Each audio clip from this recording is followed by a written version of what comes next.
Good evening, folks, and welcome to our third year Halloween special. Tonight on the panel, we have to the right, we have Jennifer.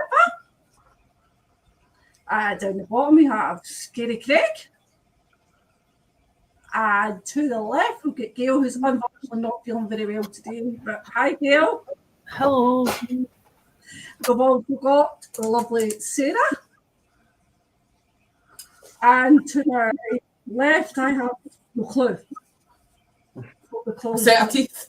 This thing to my left. So tonight we've got something a wee bit different for you. And each person on our panel has been asked to tell you all about something that they find interesting in Halloween. So who's going to start us off? Craig.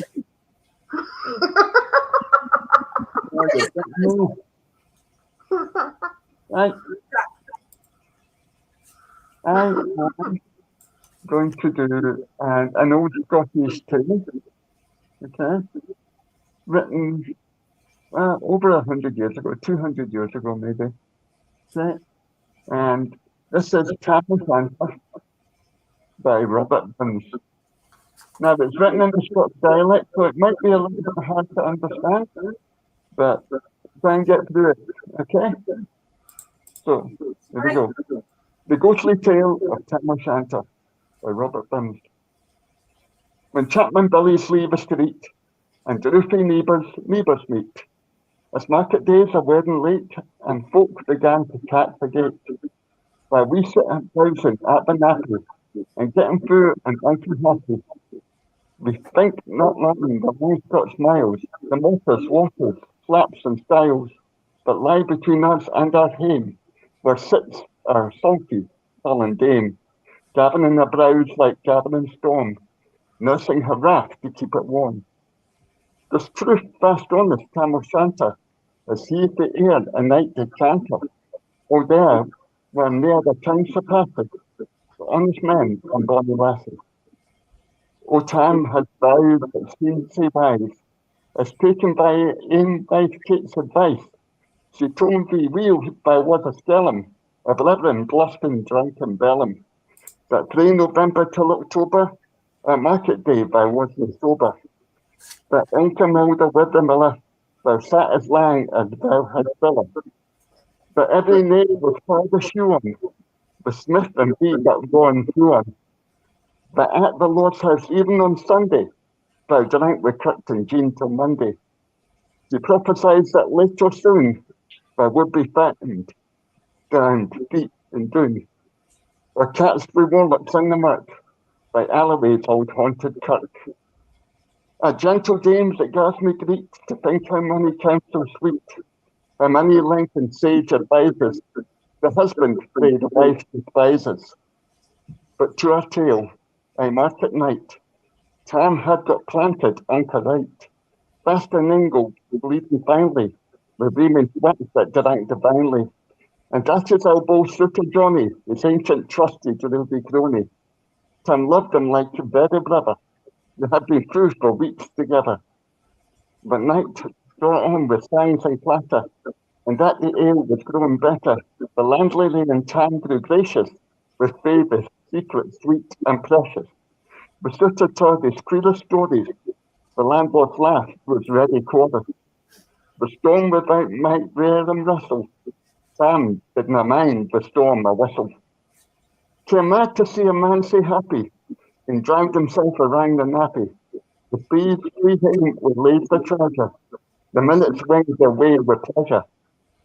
Kings may be blessed, but Tam was glorious, over all the ill the life victorious. But pleasures are like poppy spread, you seize the flower, its bloom is shed, or like the snow falls in the river, a moment white then melts forever, or like the borealis wrist, the flit you can point the place, or in the rainbow's lovely form, vanishing amidst the storm. No man can tell the time nor tide, the hour approaches, Tam must rise. That hour on night's black arch the tea stain, that dreary hour he minds his feasting, And sick a night he takes the road, as never poor sinner was abroad. The wind blew as 'twas gone at last, the rattling showers rose on the path, the speedy gleams the darkness swallowed, loud deep and lang the thunder bellowed. That night a child might understand, the devil had business on his hands. Wheel mounted on his grey mare, a bitter never lifted leg, Tam scalp it drove through dub and mire, despising wind and rain and fire, while holding fast his good blue bonnet, while crooning over some old Scotch sonnet, while shrouded and round with prudent cares, lest bogles catch him unawares. But Alloway was drawing nigh, with geese and tulips nightly cry. By this time he was crossed the ford, within the snow of the chapman's moor, and past the birks and meikle stane, with drunken Charlie Bracknack's bane. And through the whims and by the cairn, where hunters found a murdered bane, and where from the thorn aboon the well, where mangled never find herself. The Dublin storm rose through the woods, the lightning flashed from pole to pole, near and near more the thunders roll, when glimmering through the groaning trees, but Alloway seemed in a blaze. The light bore the beams were glancing, and loud resounding mirth and dancing. Inspired both John Barleycorn, what dangers thou canst make us scorn. But Tiffany we fear no evil, the Whiskabach will face the devil. The swats and wind and Tabby's noddle, their play he kept the heels of Doddle. But Maggie stood right there astonished, so by the heel and hand admonished, she ventured forward unto the light, and wow, Tam saw an unco sight. Warlocks and witches in a dance, nae cotton million brew nae faith rans, but hornpipes, legs, spades and wheels, put life and metal in their heels. A winnock bunker in the east, the saddled neck in shape of beast, a towsy tyke, black grim and large, he gave him music was it charge. He screwed the pipes and got them still, to roof and raptors added bill. Coffins stood round like open presses, but shod the dead in their last dresses. And by some devilish catnip strike, each in his cold hand held the light, by which heroic Tam was able to note upon the hairy table. A murderer's banes and giblet earns, traspang wee uncrescent bairns. A thief new touched from a rape, with his last gasp escaped the gape. 5 tomahawks with blood red crusted, 5 scimitars with murder crusted, a garter which a babe had strangled, a knife a father's throat had mangled, whom his own son life bereft. The grey hairs got stacked to the heft, with many a horrible and awful, which e'en to name would be unlawful. 3 lawyers' town turned inside out, whose lives seemed like a beggar's clout. 3 priests fat, rotten, black as muck, lay stinking vile in every nook. As Tammy glowered, amazed and curious, the mirth and fun grew fast and furious. The piper loud and louder blew, the dancers quick and quicker flew. They reeled, they set, they crossed, they cleek, and out a car and swat and eat it, and cruised their duddies through the work, and ate it at it in a sack. Now Tam had they been 3 queens, a plump and strapping in the queen. The sacks instead of creasy flannin, being so no right, 1700 lemon. The breeks of mine my only prayer, that once were plastered good blue hair. I would have gied them off my hoodies, but I drunk all the bunny birdies. But withered bedlams, old and droll, when woodle hags rise been a foal, laping and flinging on a crummock, I wonder didna turn thy stomach. But Tam kenned what was true brawly. There was a winsome wench and Wally, that night enlisted in the core, lying after tent on Carrick shore, for mony a beast dead she shot, and produced a mony bonny boat. The ships hath meikle corn and bear, and kept the countryside and fair. The cutty sark of Persley horn, why that a lassie she had worn, and longitude by solely scanty, it was her best, and she was vaunted. a little town by the river and granny that sparked the pot for every nanny, with 12 plain Scots trotter riches, with every grace a dance of witches. But here my muse, her wingman tower, 6 flights of beyond her power, and sing her nanny lap and flang, a simple jade she was and sprang, and house stamp stood like aim bewitched, nearing Bodie, being enriched. In Satan glowered and faced it with profane, and watched him blue with might and main, till first I cast a sign as never, turned his reason altogether, and roars out, "Well done, Lucky Sark!" And in an instant, all was dark. And scarcely had he Maggie rallied, when out the hellish legion sallied, as bees buzz out the angry fight, when plundering herds assailed the bite, and open pussy mortal foes, when pop she starts before the nose, as eager runs the magic side, when catch the feast resounds aloud. So Maggie runs, the witches follow, the money and Andrew screech and hollow. I can, thou get thy fair, and hang the roast thee like a heaven, and vain thy Kate awaits thy coming. Kate soon will be a woeful woman. And now do thy speedy utmost, Meg, and when the key stain at the brig, there at them down they tail me cross, a running stream they do not cross. But ere the keen stain she could make, the fainter tail she had to shake, for Nanny, far before the rest, fared upon noble Maggie's breast, and flew at Tam with furious echo, but little wist Maggie's mettle. I sprung but off her master's hail, but left behind her own grey tail. The carlin caught her by the rump, and left poor Maggie scarce a stump. The herder's tail a reed. Look, man and mother son, take heed. Whenever to drink you are inclined, or touchy thoughts run in your mind, think you may buy joys, oh dear. Remember, Tam O'Shanter's mare. There you go. That's my little dot. Thank I you. hope it was okay. I hope you understood that. Oh, It's a hard poem to say, to be fair. That's really good. You did really well. What's the basis behind Tam O'Shanter? What's the story? Basically, it's not much of a story. It was just really a kind of joke story that he just kind of did for fun. No, there wasn't really kind of like much extra it.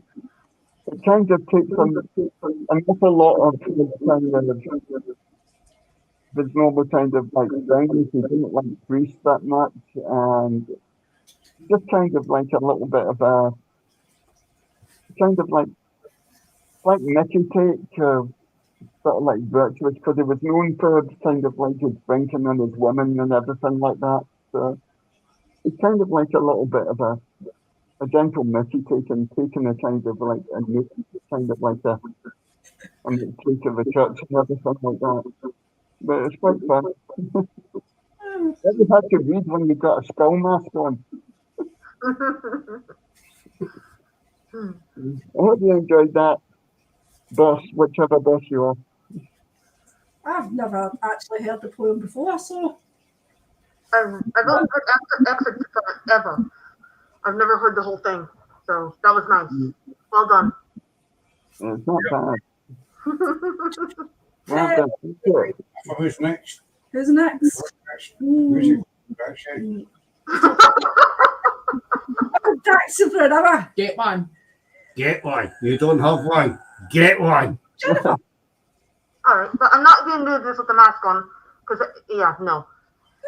All right. Hello, Jennifer. Hello. Oh, no, I'm going to be able to hear his people speak better, because no. This mask, unlike the skull mask, I think, no. Anyway, I longed for what I wanted to do for today, and I struggled. I figured it out. My favorite author for Halloween. I actually have a couple of excerpts from each of the beginning. From Ray Bradbury. Have you ever heard of Ray Bradbury? Mm-hmm. Yeah. Oh my goodness. Okay, Ray Bradbury. I have lots of favorite authors. He's definitely one of the few that I love the way he talked. So anyway, without further ado, I have a couple of excerpts from some of his books. One of them is from The October Country. That country where it is always turning late in the year. The country where the hills are fog and the rivers are mist. Where noons go quickly, dusk, twilights linger, and midnights stay. The country composed in the main of cellars, sub-cellars, coal bins, closets, attics, and pantries, faced away from the sun. That country whose people are autumn people, thinking only autumn thoughts, whose people passing at night on the empty walks around the rain.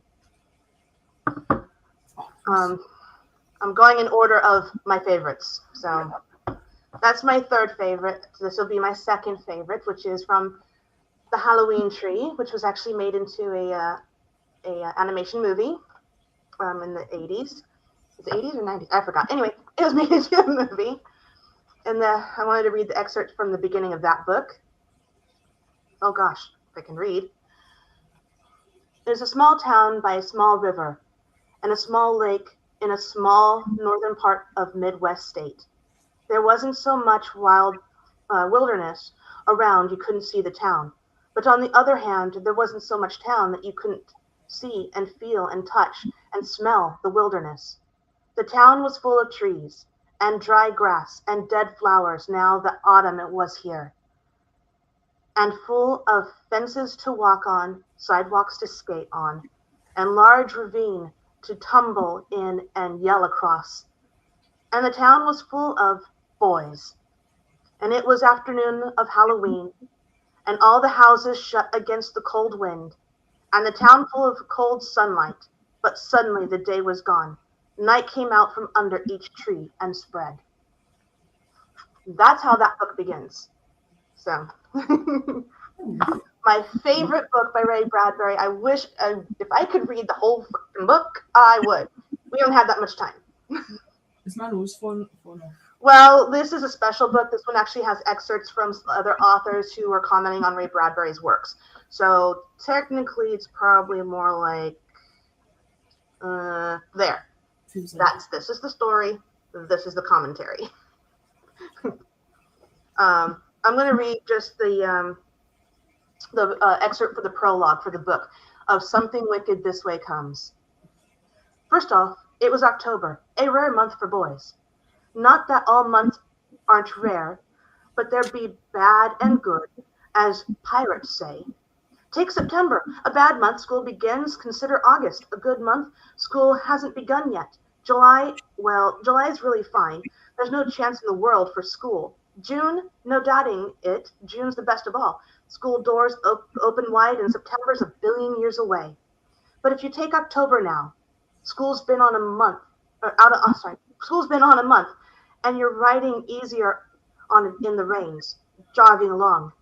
You got time to think of the garbage you'll dump on the old man Pricket's porch, or the hairy ape costume you'll wear to the YMCA the last night of the month.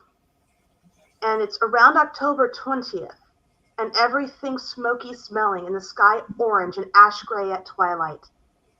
It seems Halloween will never come in the fall of broomsticks and the soft flap of bed sheets around corners. But one strange, wild, dark year, Halloween came early. So just those excerpts caught my attention the very first time I ever picked up Ray Bradbury books. He does, as you see, the theme usually is behind boys. Boys seem to be his go-to.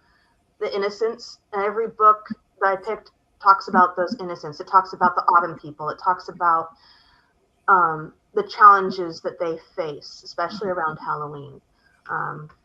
But this one was also made into a movie. Disney actually made it into a movie.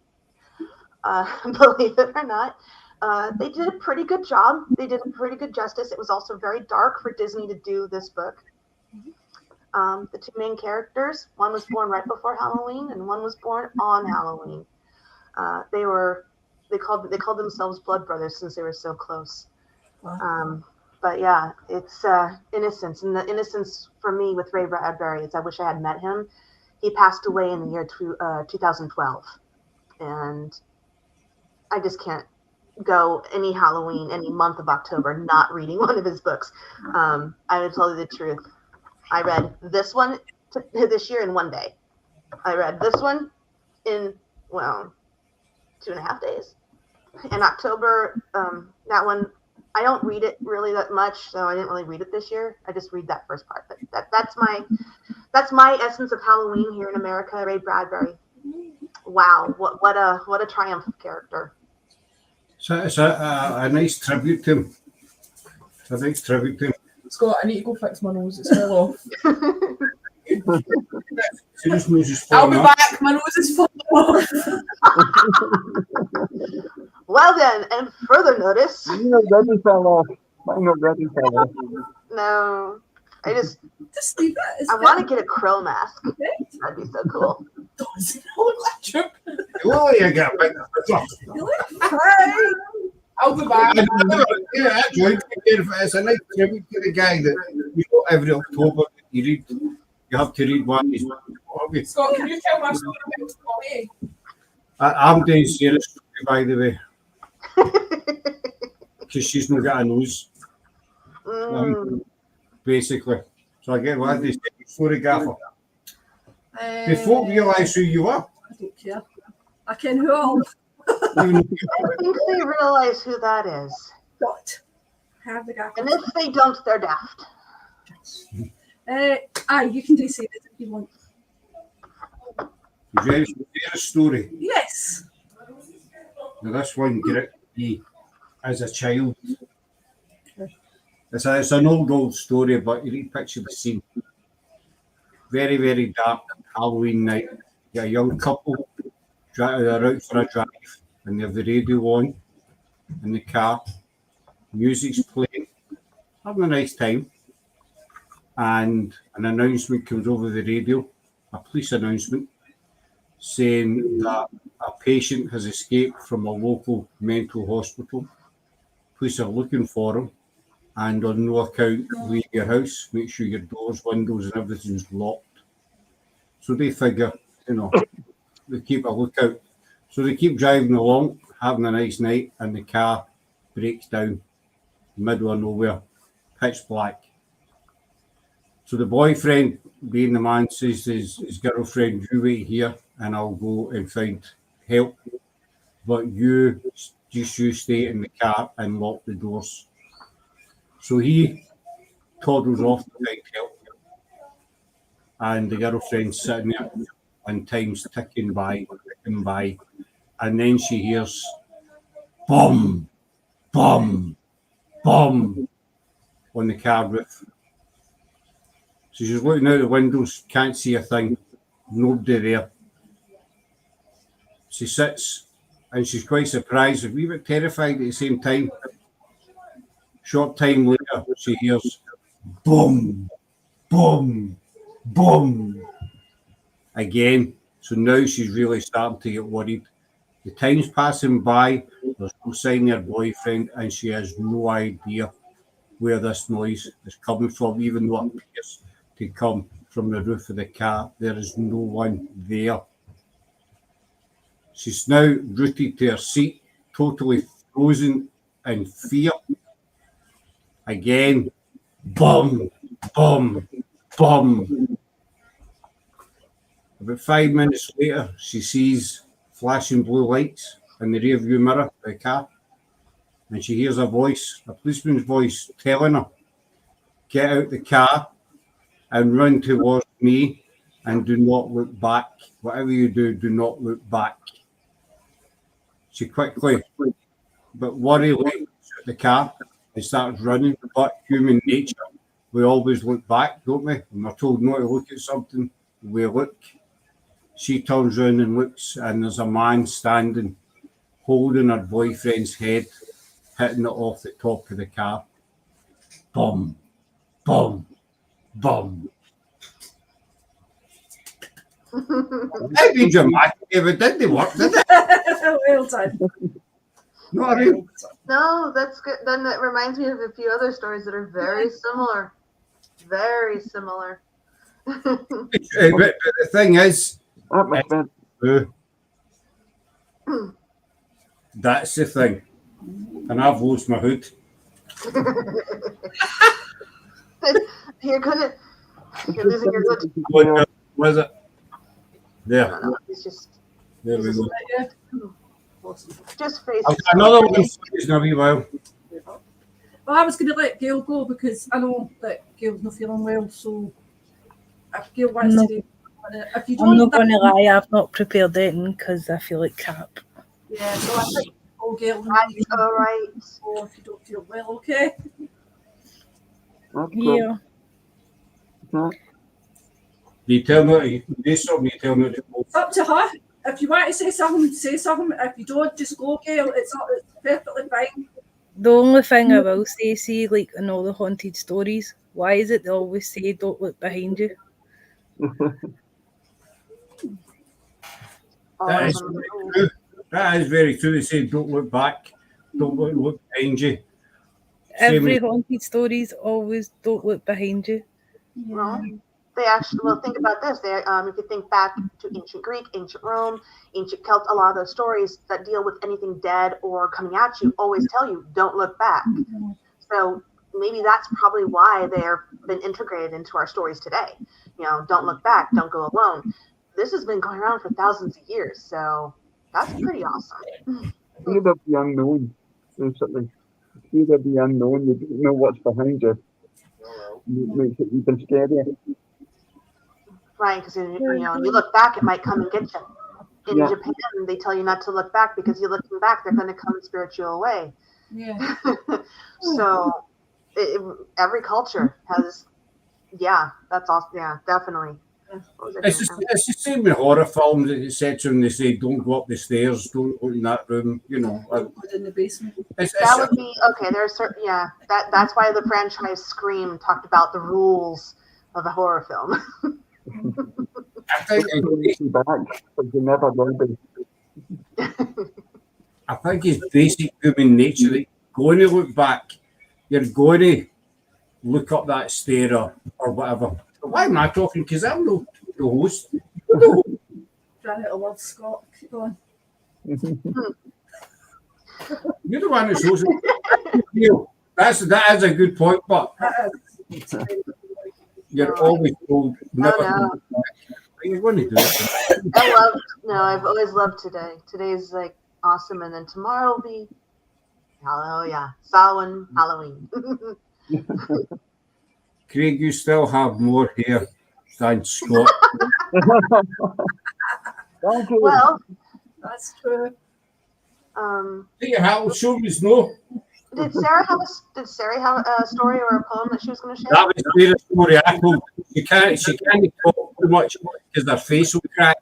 I don't mean that in a cheeky manner. You know, All right. say she's awake because her noses fell off, so she's awake to put her nose back on. Right, I know. Does she have a story or a poem that she was No, going I to recite? haven't told her story for her. I think she has got something, but it's no a nose. Yeah, Oh, that's all right. Hey, I have a riddle for you. go on. I do. Hold on. I had it. Okay, ready? And it's a Halloween riddle. It's a Halloween riddle. The person who built it sold it. The person who bought it never used it. The person who used it never saw it. What is it? Coughing. Ah, damn. Okay. Okay, let's do something harder. What happened to your head? Phil. Nice. I didn't want to just come back through myself. The whole place just fell off. I look beautiful. Right. All right, Mr. Smarty Pants. I have one more riddle. Let's see if you can get it, Scott. When is it? Okay. I'm good. You're gonna. Yeah, you know the real Scott. Don't even try with me. Stand up. There's a real Scott and a fake Scott. This is for the real Scott. All right. When is it bad luck to see a black cat? When's it bad to see a black cat? When's it bad to see a black cat? When is it bad luck to see a black cat? Halloween? Remember, this is a riddle, so nope, not Halloween. It's When it walks in front of you. You ready? Yep. The answer is a mouse. Oh my.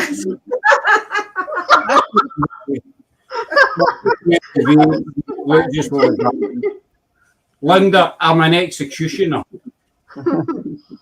who's lost his axe? Yes. You can't find his axe. Aye. He's blending in. Executioner. Blending in. Thank you for that, even though I've got glasses on. It's just the floating glasses and knife. It's so I can see when I'm swinging my axe. So my specs, I'm going to miss her. I'm going to miss the head. Running about the scaffold, fighting with the I can't see them. I mean, You've been practicing, aye? Anyway, Gaffer, on you go. Okay. Going to swing your axe near me then. Where are you? Yeah, not so much. Well, that kind of just leaves me. I look like Chewbacca. How does it look like Chewbacca? Well, no, if Chewbacca went and dyed his hair black. Oh, does that? Is that what Chewbacca? No, he does a guttural. Yeah, no. Right, go where then? Just be good. Right. Come on, Gaffer, come I'm on. thinking. Are you thinking? Oh my gosh, you had what? More than a week to prepare. Well, I know, but right. Okay, I'll go then. Right, you I'll go. Are you asking me to No, tell him? I'm telling. Right, I'll go because I've never mentioned this. Right.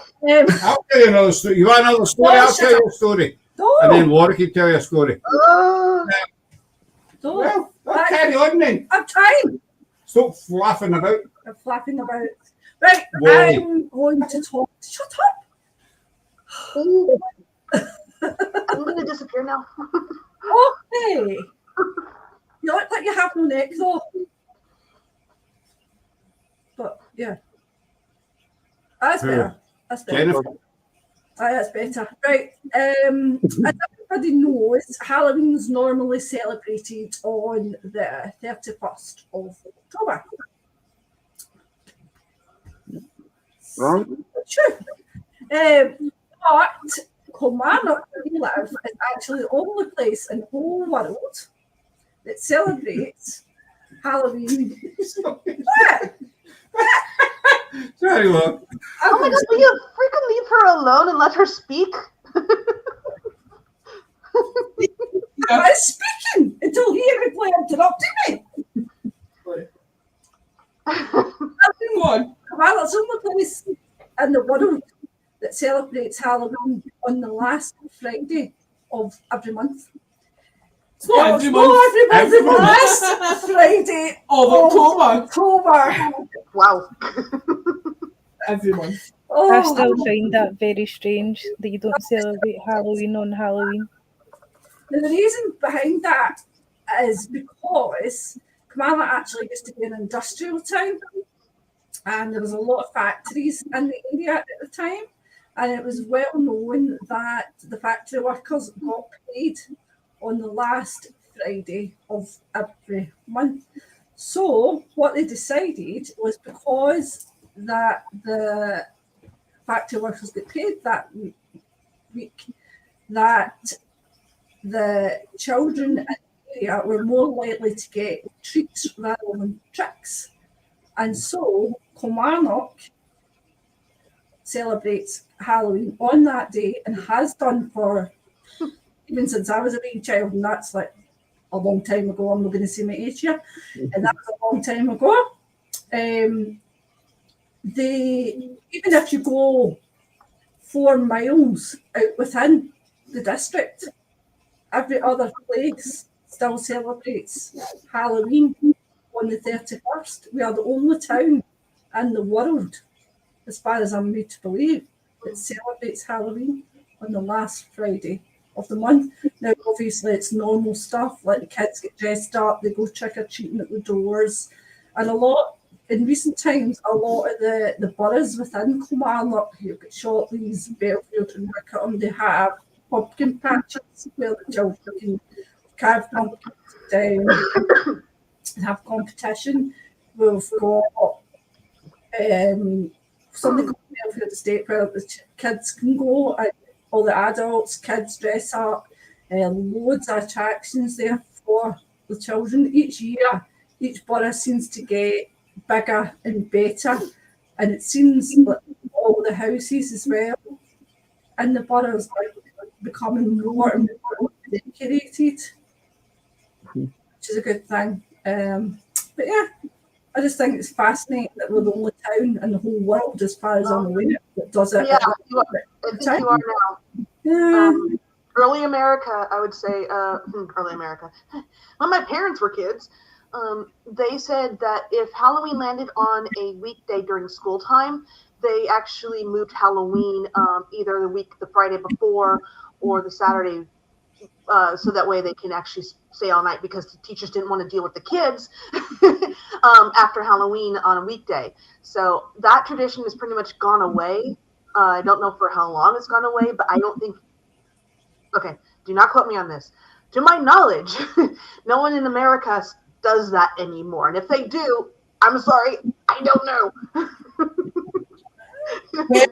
Laura, Yes, yeah. it actually goes further back than that. I didn't like go back to until that. It goes back to the Royal Charter of 1683. Uh-oh. It just passed law, Mm. went to all the witches' bum, and there was that many witches in Kilmarnock that they get burned on a Friday at the cattle market. Mhm. And obviously, when the witches died out, Mhm. it still continued the Friday before. Mm. There you go. Well, thank you for that, Sarah. Your thing, everybody. No, so big. Careful, right? Mm. I've got another question. Go for it. Do you know how back in the day, obviously, whenever we used to have pumpkins, it was turnips that we used? Where did pumpkins originate from? Actually, North and South America. Ah. It's also Celtic traditions that England had turnip lanterns as well. Oh, that's It's right. in the Celtic tradition. Mhm. Actually, I mentioned that in one of my Halloween things it was about jack-o'-lanterns, about how when it is believed that when certain people came over from Ireland and England, they used to use obviously turnips, but they weren't readily available in the United States at the time. But pumpkins were everywhere. Because our Native Americans actually used them in a lot of their foods. It was a huge staple for them, and they've been using them for hundreds of years. Not just in the USA, but in Central America, and yeah, so pumpkins are from that area. That's where they came from. I don't remember why or how come they just happen to be that place of growth, but that's where they come from. Carving a pumpkin should be banned. I've done 6 the other week and it took me 4 hours. So it only took you 4 hours because the pumpkins you carved were that That's size. I like carving. I like to carve a pumpkin. Why? Because of this tale of Stingy Jack. That's the only reason why I carve a freaking pumpkin. I watched a film on that the other You guys day. have never, oh my god, wait a minute. This is from your side of the pond and you don't know about Stingy Jack. No, I do know. You should know. Yeah. It's like, come on. He's the reason why I carve a jack-o'-lantern. If it wasn't for that tale alone of warding off the devil and the evil spirits, and him thwarting the devil and then being cursed to wander because he can't be welcomed into heaven nor hell. Sorry, one of my favorite Halloween stories. Besides Ray Bradbury, that'd be my next favorite. Careful. Yes, yeah. Next. There was only one person left, yeah. Me. I'll tell you a tale. Please Shall carry I? The voice from the shadows. Come, Heather. That is, it isn't. I'm not going to say what that looks like. That just looks wicked. Come closer. See, if you took your specs off, you would just be able to see your teeth. This is a story of a man who was a Who can't drink degenerate. juice. What? A man who can't drink juice. A man who can't drink juice but can smile like that. Man who was, shut up. Well, they're not going anywhere fast. This man was a gambler. He was addicted to gambling, a really, really chronic gambler. And he was in debt of £60,000. People were wanting their money back. He had all sorts of threats on his life and everything. So he went home to his wife one night, and she was sitting, and she had 2 gold rings on her finger. These were worth a fortune, these rings. And he explained the situation to his wife. And he says, "Look, if you give me the rings, I can clear my debt, and I'll pay you back." His wife point blank refused to give him the rings. Says, "No, these are mine. They've been there in my family for generations. I'm keeping them. Basically, it's your problem. You sort it." And I don't know what Sarah's then. So he sat there at the end of his wondering what he was going to do. So, in desperation, I'm trying to tell a story. I know. I'm just giving you a prop. Look at this sticking on my head. Look, see that? Look. So in desperation, in his mind, the only thing he could do was he murdered his wife, suffocated his wife. And he tried to take the rings her hand, but he couldn't get them off. The only way to do it was to cut her 2 fingers off. So he cut her fingers off and he buried her body, and he sold the rings and cleared his debt. Years later, he came in, he won a major jackpot, a major wad of money, and he was set for life. He had a big house, numerous cars, beautiful woman, you name it, he had it. One night when he was alone in the house, his front door went, and he opened it, and there was a woman standing there. She was all covered up. It was raining, and it was freezing cold. She was all covered up. She had a hood over her head and what have you. And he said to her, "What's wrong, my dear? Come in out of the storm." So she came in and said, "Would you like a drink? Would you like a hot drink? Would you like a cup of tea, coffee, whatever?" And she says, that would be lovely, thank you." So he sat her down to the fire, and the woman never said a word after that. He got her a hot drink, made sure she was comfortable and warm. And as he was sitting, looking at her, trying to make conversation, he noticed the 2 of her fingers were missing. The same 2 fingers that he'd cut off his wife all those years ago. So he sat there wondering how this could be. Who was this mysterious woman? And he turned around and he ended up saying to her, "I hope you don't mind me asking, my dear, can you tell me what happened to your fingers?" And the woman, who was glancing down her cup of coffee, slowly looked up and looked him in the eye and said to him, "What?" Just a bit of jump. I give up. You need a campfire, and you need something underneath you to be more spooky. That wasn't spooky enough, my friend. That's a good. So, what happened at the end of your story? Oh, campfire stories. Story is you tell the story, you try to pull the listener in, and then at the very last second, You're supposed to spook them, but you're supposed to spook the one who's not paying attention. How's that? Is that better? That's scary. That's scary. Oh, Lord. I'm not sure what to think of that.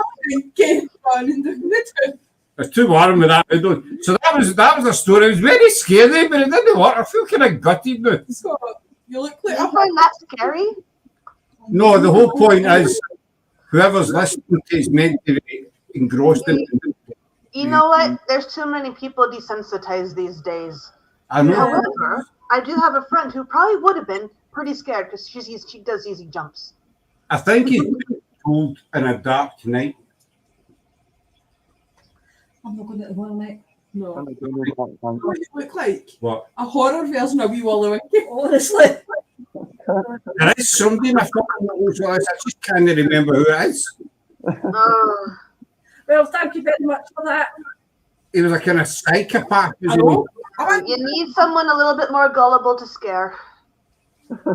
It's no fun when it doesn't work, and you We're end up. too seasoned. We don't scare easily. We're too seasoned towards that.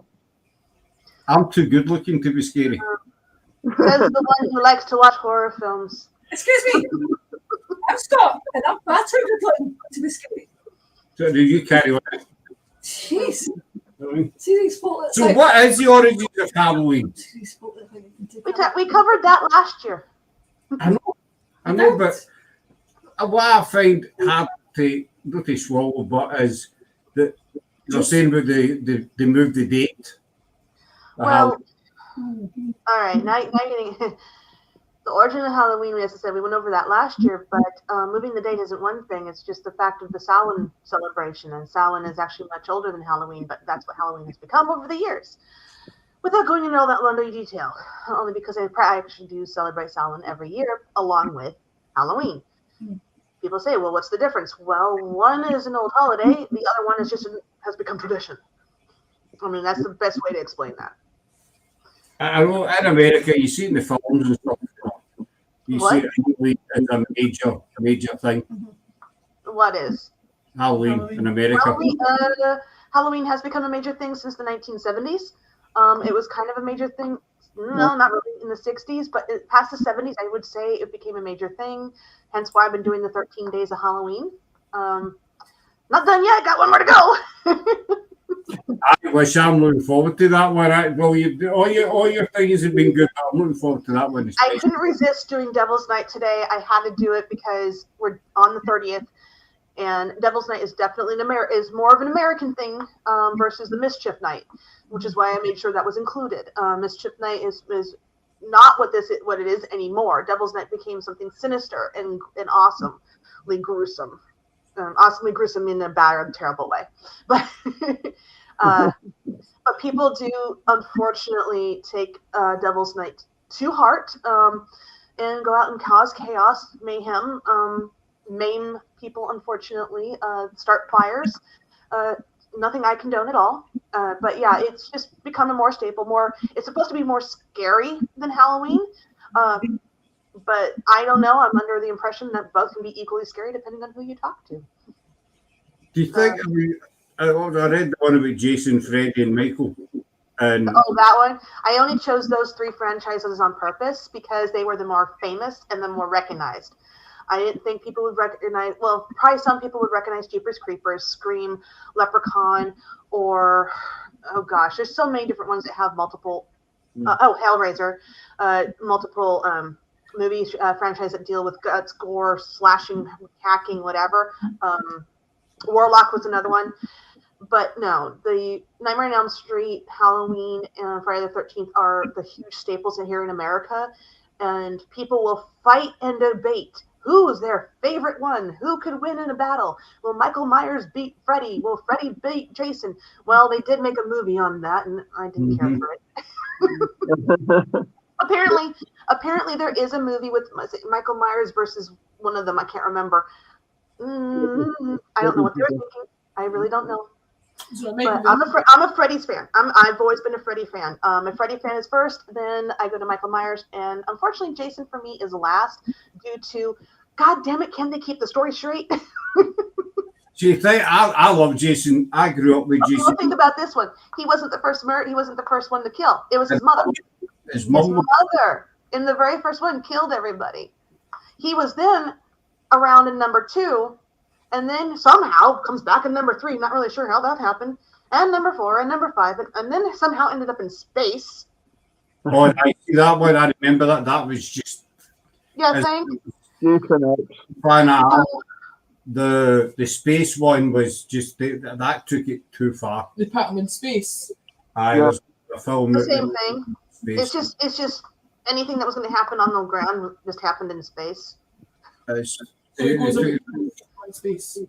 I was on the subject of a shot and he was going to be killing folk. But he didn't get his hockey mask until Friday the 13th, number 3. He wore a burlap bag over his head in number 2.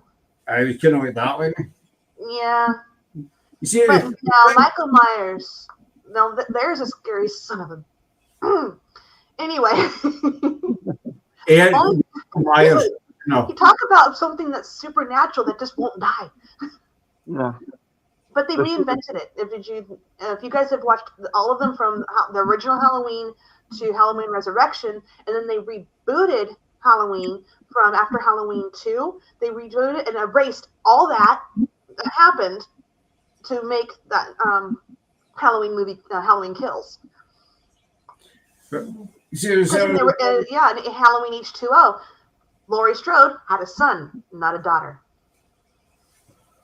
Yeah, I've not seen maybe 3 or 4 of the Halloween films. No, you see how. So you know what? It's okay. I mean, both of them are now canon. I like them. Actually, I think they did a marvelous job going back and going, okay, we're going to skip all this many years later. I thought was brilliant. I'm like, oh my God, that was great. But then don't get me wrong, I love Rob Zombie stuff. And Rob Zombie did, in my opinion, mind you, I know some of those nay haters out there, I thoroughly enjoyed Rob Zombie's Halloween and Halloween 2. I loved his take on it. So yeah. I don't care. Nobody's going to sway me from Jason. I love Jason because what always got me about him, well, 2 things. He removed people's body parts for one. That was a big thing to do. That was a big one of me, you know. But the other thing is that it didn't matter how fast people ran. You get the film, they're running through the forest.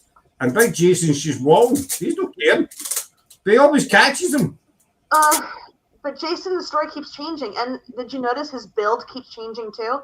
The way he looks, the way he stands, the change is similar, but it constantly changes. At least with Michael Myers and Freddy Krueger, they tried to keep true to, well, of course, Robert Englund did Freddy Krueger all the way through. And with Michael Myers, at least when they had a different person playing Michael Myers, they kept that stance as much as possible to have that oh my God, that's just. Yeah. But Jason, if you noticed, if you actually put those people, different people who played Jason, there's a little bit of a height difference and a little bit of a build difference. Maybe shocking. I mean, the guy was killed how many times? Supposedly drowned when he was a kid. Wait a minute. If he drowned as a kid, that means as a teenager, shouldn't he still be a teenager? But no, he was a full-grown man, which means he didn't drown. I'm just thinking that with my husband. So if I kill my husband, does he shrink it a couple of inches every time? I don't know. He might. Would that work for you? No idea. What's your favourite horror film that's scared you of all time? See, no film's ever scared me. Mine's has got to be Jeepers Creepers. Oh, no film. I'll tell you, the only film that I found spooky, right? I've seen many horror films. I love to see people losing body parts. I'm sorry, but to me, that's a winner. You know. But the only film that's I found really spooky with no blood in it was The Changeling, George C. Scott. Oh, love that. The original Changeling. That is a freaky film. Never seen it. It's definitely has a cult following. Yeah. The director went more for lighting, sound effects. Mm-hmm. He made He kind of went Hitchcocky, didn't he? Losing an arm or a limb. My favourite film for people getting butchered Then that's a slasher. would be the Saw films. Yeah, I try not to lump those into a Halloween kind of thing because even though they're a hack and slash, it's more of a survival movie versus scary. It's a game. Jigsaw wasn't actually Jigsaw actually never killed anyone. Exactly. He got other people to do it for him. He gave them a way out, basically. Yeah. As I said, so is that technically scary? Which I thought was good. But if you watch all the Saw films and then you watch 7, and I thought it was really clever how they done it. In Saw 7, all the stories come together. Is that not Jigsaw? No. Saw 7, all the stories come together. And it makes you realize things that you never did in other films. And it's like Jigsaw basically, it's where Jigsaw and all the pieces come together in the film. That's why he's called Jigsaw. Yeah. No, the reason it's called Jigsaw is because they cut jigsaw shaped pieces. But his pattern was a jigsaw piece, like a puzzle piece. But I saw. Yeah. So he had two different names. For the cutting, but also for puzzles. That's where Jigsaw came from. Mm-hmm. It was a combination of the two. But I liked all the different traps and how they were put together, and what have you. We were using horror films. I don't have a favourite. Jennifer's is also Michael Myers. Well, Michael Myers is actually my husband and my favorite. Freddy is my all-time favorite only because he can kill you in your dreams. And technically, I guess that way he never really does die. Not Jason killed him. No, he was alive. Don't you remember at the end of Jason versus Freddy? He's carrying Freddy's head. Freddy smiles. So he died. He does not die. Well, He does not die. He's dead. half but I say, I keep it like you get whacked off. because he was never really dead. You can't kill something that dead. Exactly. But look again. If you look at the ending when he's carrying off his head, you see it, and they pan in, and you see Freddy Krueger smile. That wicked smile that he always does. I know a lot of fans waited for Jason and Freddy to come because people asked and asked for years, are they going to do it? Are they going to put it? And then they finally did. And I was really I was always the mindset, like Jason's going to kick Freddy's ass. Well, but I it was think a Freddy let him. Freddy needed to become scary again. Freddy lost his scarab tactic ability. Remember, that's part of the film. He no one could see him, so he got him to do it for him. Whoops. That's why it's not part of the canon. That's why it's never really included in the original films as part of the canon, because it kind of takes off from the whole what if scenario. Anyway. All right, Gaffer. I had a question. No, I have a. Oh God! Look at that. She's like going. You done? Are you done laughing? Do you need an airbag? Do you need a quickly? Someone give her. You do that again. Yes, quickly! Oh my gosh, she's gonna inhale. She's gonna. Oh geez, she's gonna fall over. Go again. That's funny. Go again. Go again. Go again. There she goes. Yep. I love doing that. People you say you're going to smile, aren't you? You're definitely going to smile. That was awesome. Oh. Try to scare you into no laughing there. That doesn't even make sense, does it? But Craig, what's your favourite horror film? Come on. Mine. I've got so many. I think. I agree with you on The Changeling. That is superb. But recently, I think I've kind of really like the kind of like the spooky stories and everything. So things like The Woman in Black, the one with Daniel Radcliffe, really, really excellent. Also, I love The Haunting, the original one from the 1960s. Robert Wise basically is fantastic. The scene with the door, in particular, where it looks like the door is breathing, is fantastically well done.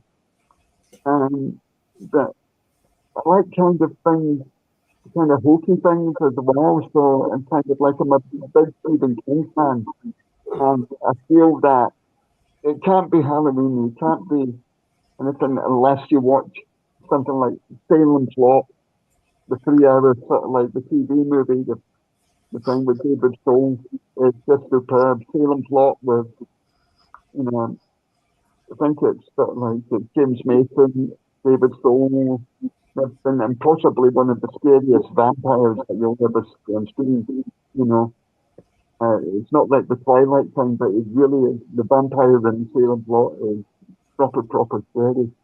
But they're not a character.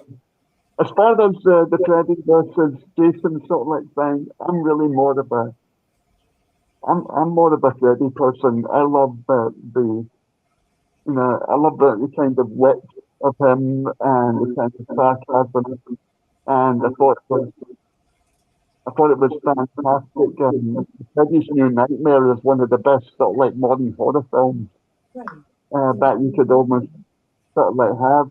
You know, I just thought it was really, really well done. But generally, I thought, if I could choose one, I'd say, yeah, I think the original The Haunting just kind of like beats everything else. But atmosphere and psychological, it's just really absolutely brilliant.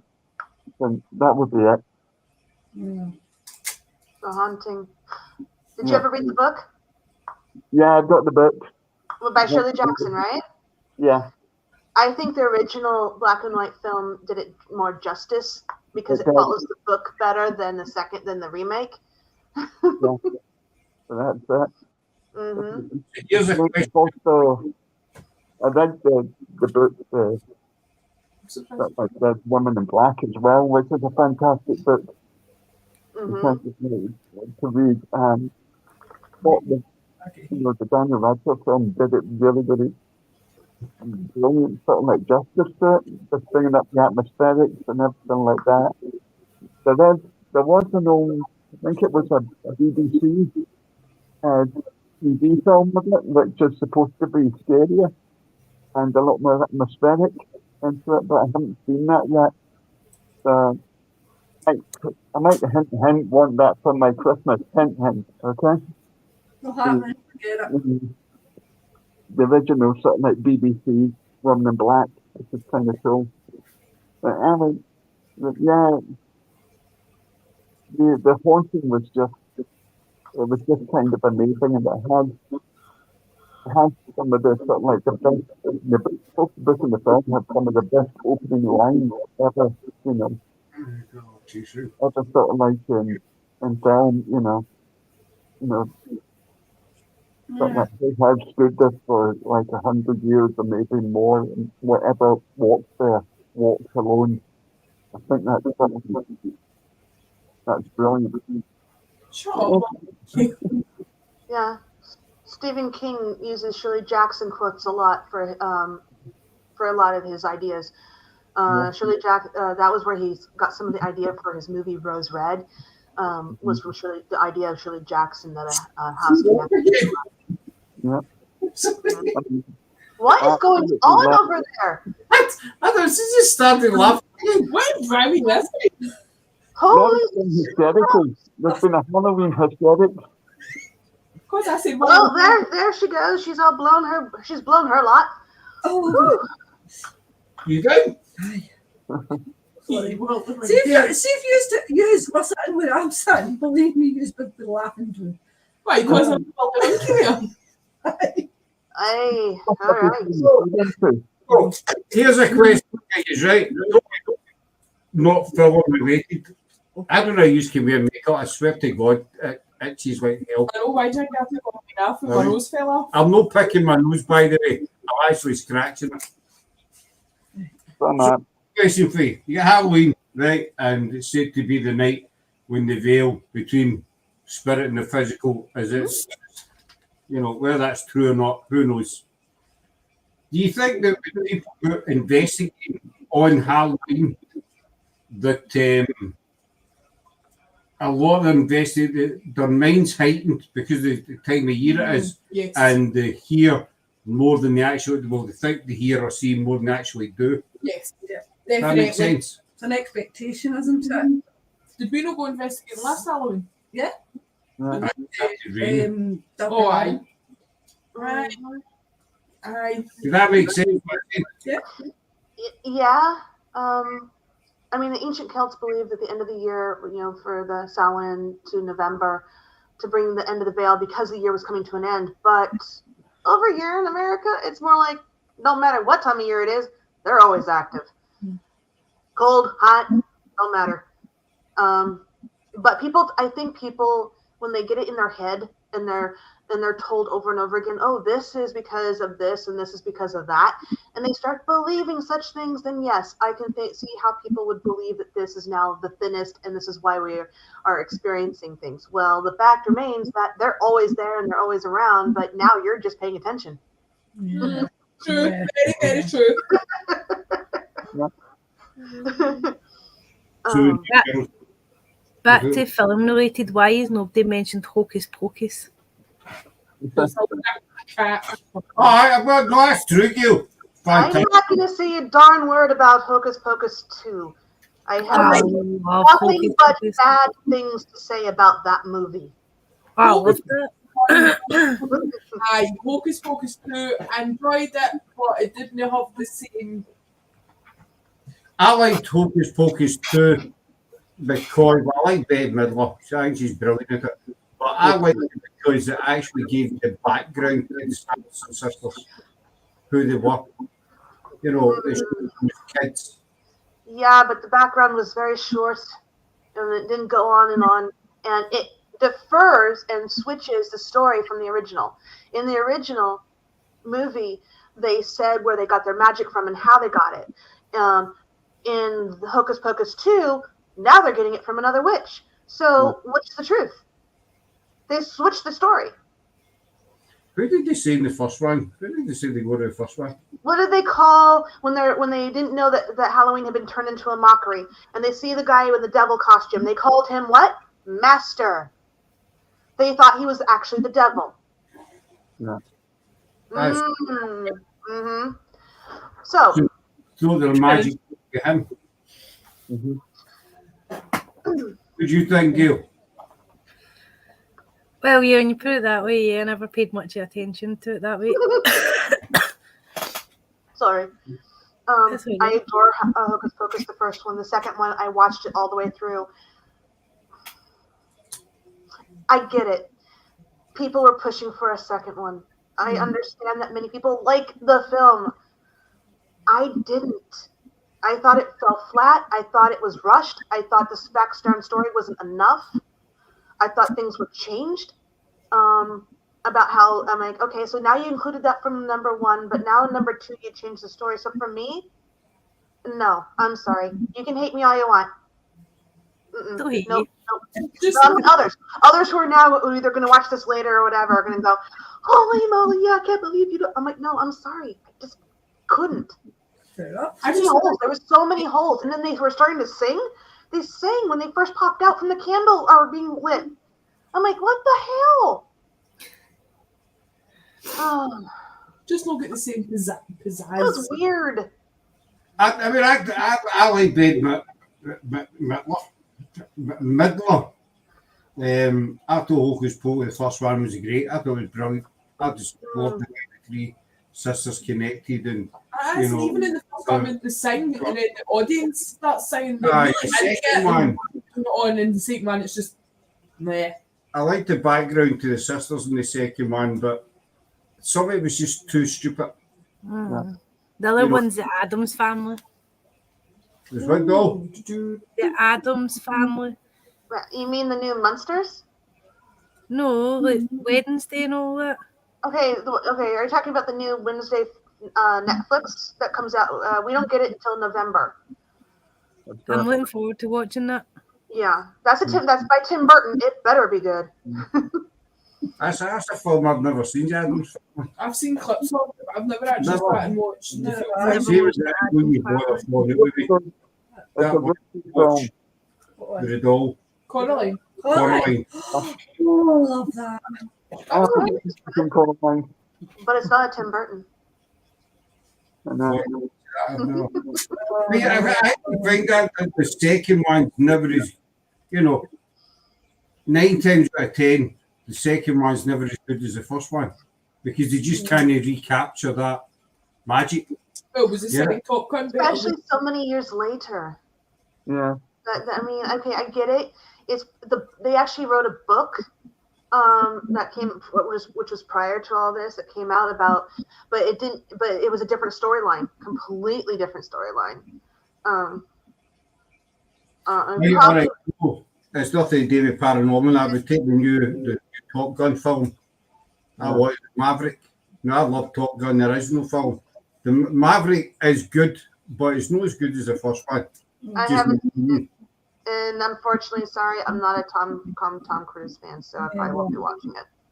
I like some of his films, but I watched it because I thought Top Gun was amazing, as did many other people. And then I watched Maverick. It was good, but there was more story in it this time than there was action, if you know what I mean. They just couldn't capture that essence of the first one. That pizzazz. Pizzazz. That's it. The pizzazz. I looked insane. You're so bad. What? You want to leave me one. Have any of you guys watched Rob Zombie's Monsters yet? Oh, yeah. No. You know, that one's a love and hate relationship. Some people are going to love it, and some people are going to hate it. I loved it, actually. Zombie. It was so campy. I loved it. It was great. I think people were expecting a Rob Zombie movie, a bit gaudy, a bit edgier, but he really sort of like set out just the fun of the sitcom, basically a pure family film, which is fair play to him, which is really sort of like excellent. And I've seen sort of like bits of it, and it just looks pure fun, like a bit of fluff. And that's really sort of like cool. But I think some people were thinking, they might make it a bit edgier or a bit sort of like bad. They were just disappointed when it just turned out to be a family film. No, I've never been into the whole zombie thing. You're not into any Rob Zombie flicks? House of a Thousand Corpses. The only good zombie thing I've seen years ago, I used to probably never over there. It was over here. It wasn't a film. It was Channel 4 that done it, and that wasn't a book or a film. It was a program. And what happened? It was on Channel 4, and it was all set in the TV studios that were recording a program. And something happened, but zombies invaded the TV station and started eating everybody, and they all turned into zombies. Do you not remember that? No. It sounds like a whole load of cack. No, it was actually really good because I was going because it was zombies, but I thought people had been talking about it and it get good write up. So I watched it. I thought, and I really enjoyed it. Thingy was in it. Davina McCall. Okay then. All right. Well, I have a topic of interest. You already talked about what you guys do. You do your whole Halloween the Friday before. I've talked about it a little bit on my things about how we do everything all month long. Halloween is like almost 24/7 around here. And guess what? It ain't done. Tomorrow in this town, they're going to be doing this trick or treating, trunk or treating. There's trick or treating downtown where they're going to close off the streets. There's going to be all kinds of stuff, parties, bar hopping. Oh my God. Sounds good. Oh, it sounds like a good. The bar hopping, I don't know if it's going to happen here in Madras, but I definitely say there's one in Redmond where they actually go from bar to bar and they actually dress in costume. And you know what's funny? That reminds me of those that were the years ago would do the mumming. They would dress up in costume and go from place to place, getting treats and goods and stuff. We've got nothing. It sounds stupid, but compared to what Halloween was maybe when I was a kid, in the 1990s.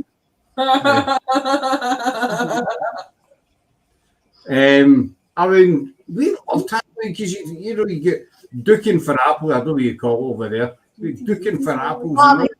We call it bobbing for apples. Eating the sticky donuts, hanging for a string and stuff. What kind of stuff like that? They still have that. We don't get that here now. On the East Coast, there's a lot of that still happening. A lot of, and then I would say, like Maine all the way down to possibly New Jersey, they still do a lot of that. I would say here on the West Coast, it's more of a let's see how much fun chaos we can get into, how much fun houses and stuff. But here is quite boring. Yeah. No, I grew up trick or treat. It was like trick or treating. We'd dress up. We'd go out and see how much candy we can hold back. There's well, even that, you still got to what. I mean, we had the on Friday.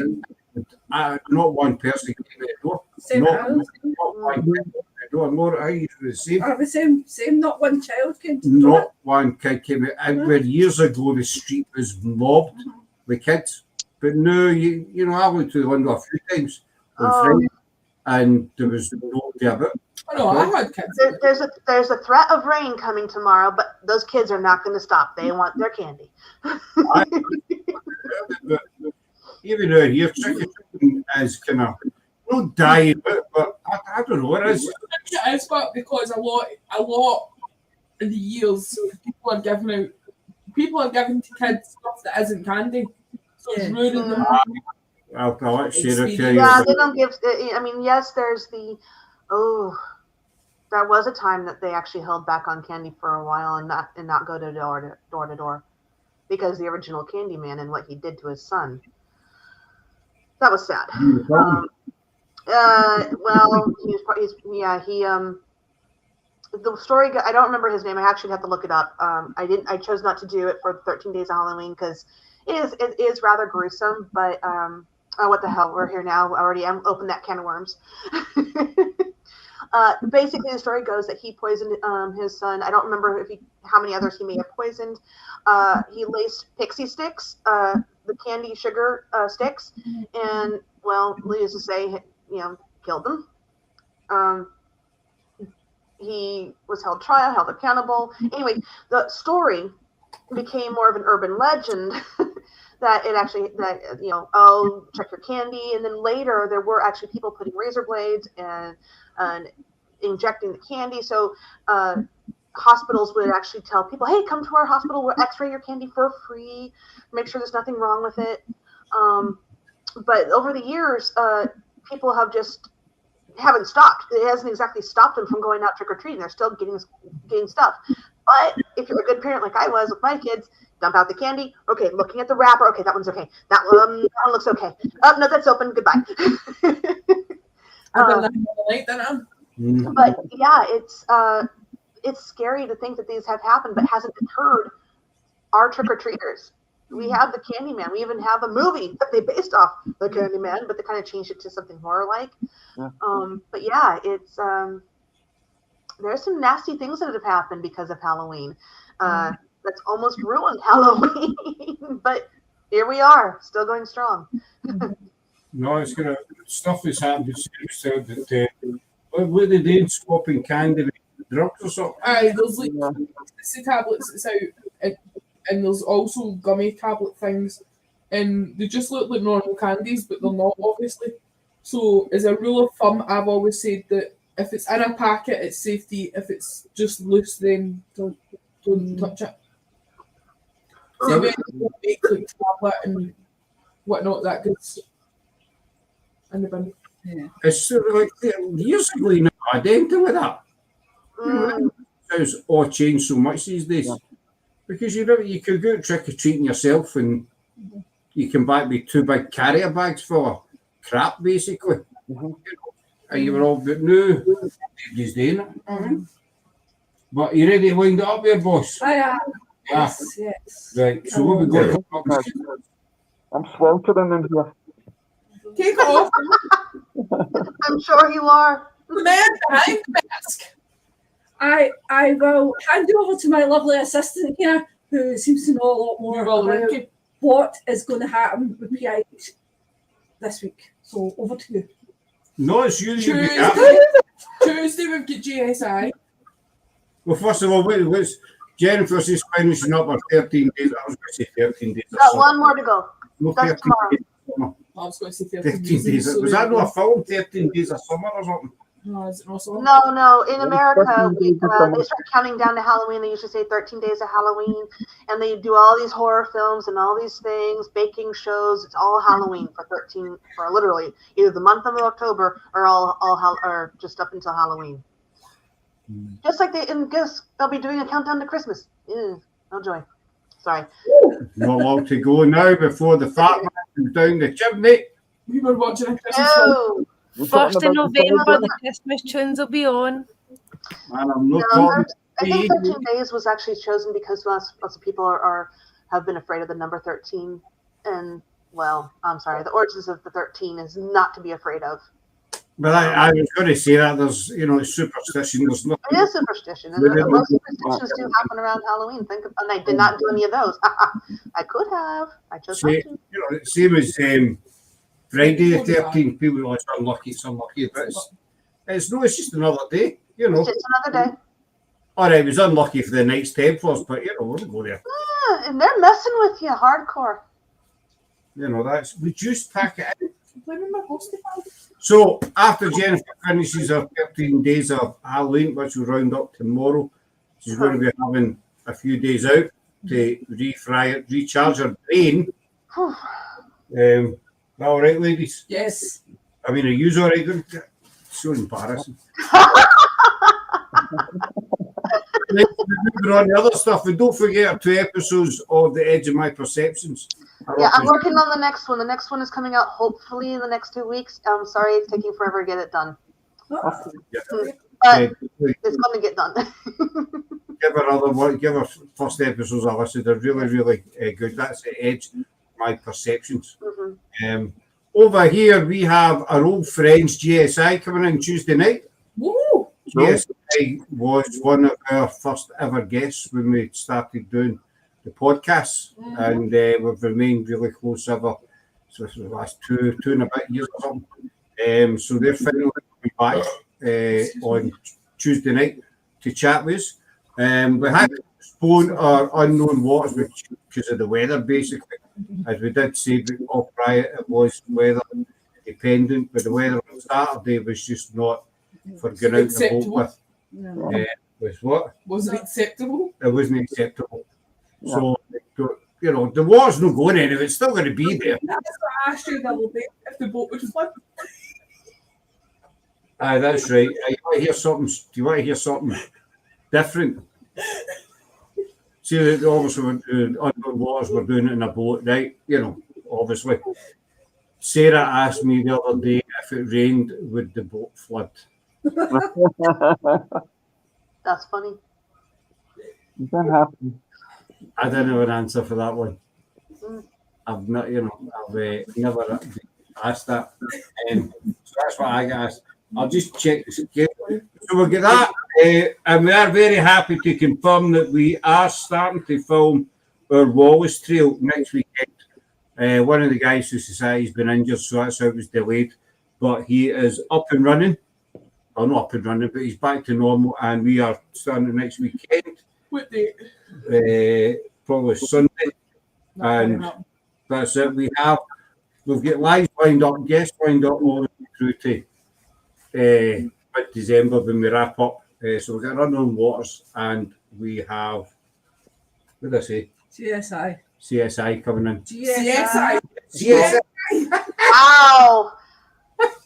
That's cool. That makes a whole nother kit and caboodle there. That's another show. That's another show. We are going to be doing investigations as well. We're going to be out and about with Spike. Also, tomorrow night, Laura and I are doing a double solo graveyard walk. I'm doing one, she's doing the other. Good luck. Good luck. I'll be in the next one. Everybody else will be in the houses, but we don't. As it is, Halloween over here. So we just sort of say doing something different. And you can't get any better than walking around a peaceful graveyard yourself. I mean, so calm. So we'll say good night there, folks. Thanks to everybody for coming on, and for making the effort to dress up. Sorry, Gail's under the weather, but I'm sure she's looking lovely. Gail, you need a Damitol that you can smack the thing out of it so that you feel better. That's what you need. You need a Damitol. Let me final word to the gaffer here. Thank you for joining us, guys, and we'll see you all very soon. Bye. Goodbye. Bye. Bye. Bye.